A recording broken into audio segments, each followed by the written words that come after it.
Hello guys, welcome to my AndWin channel. Today I am going to show in this video how to fix Windows 11 Microsoft Store update stuck. So before going to start the video, if you not subscribed my channel, please subscribe. So let's start the video.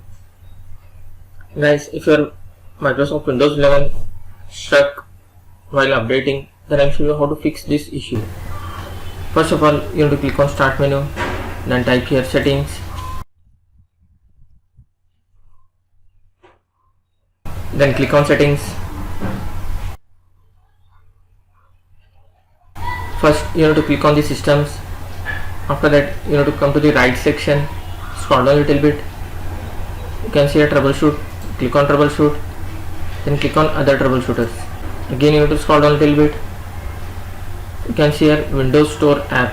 Just you have to click on the Run. It will detect the problem and resolve it automatically. Still you are facing the issue, then I will show you the second method. Just close this window.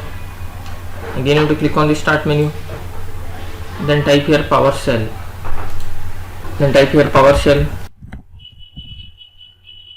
Just right click on that Windows PowerShell. Click on Run as Administrator. Click on Yes to allow.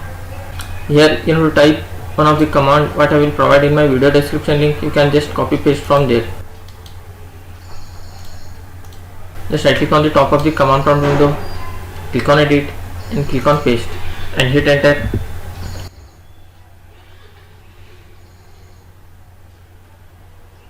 After completion of this, once you need to restart your laptop or desktop. After restarting your laptop or desktop, hope your problem will be fixed. That's it guys, so in this way you can fix Windows 11 Microsoft Store stuck problem on your Windows 11. Thanks for watching. Hope if you like this video, please like, share and don't forget to subscribe.